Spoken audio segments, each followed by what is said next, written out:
now move to the regional media issue just a little bit.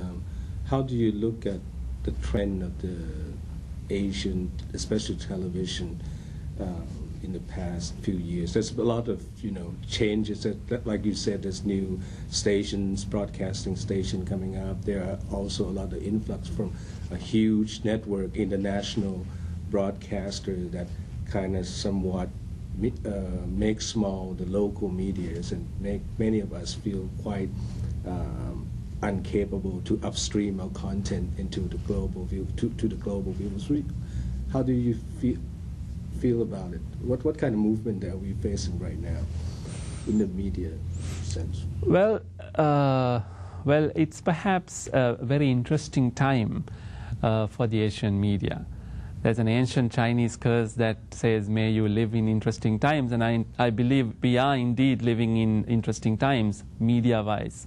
And what it means is that in the past 15 years, the Asian media landscape, particularly the broadcast media landscape, has changed beyond recognition.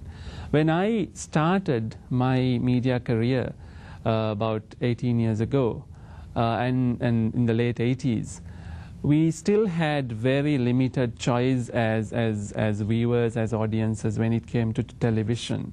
In most developing countries of Asia, we had one, maximum two, largely or if not entirely state-controlled channels.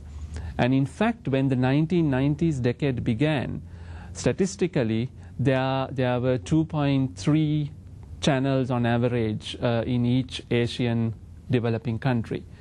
Now, by the time the decade ended, this had exponentially increased to a few dozen in some of the countries.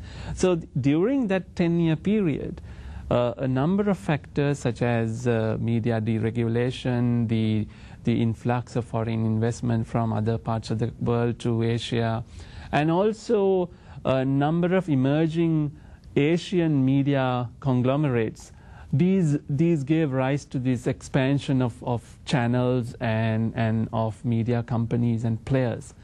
Now, one would say that purely from a media industry point of view, this is a very, very healthy development. I mean, if you look at the statistics, there is more media revenues, more media advertising, more audiences being engaged. But if you look at from the audience and content point of view, we sometimes wonder whether more has necessarily meant better. And I would say that in many cases, more hasn't necessarily meant better choice for the viewer and better diversity of content.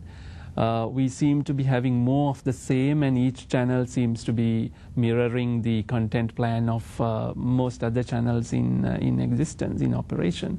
So there is, I think, still room for truly innovative broadcasting in Asia that can take into account the needs of Asian viewers and the rich, diverse cultural heritage of Asia and the dynamism of Asian science and technology, Asian performing arts and all that.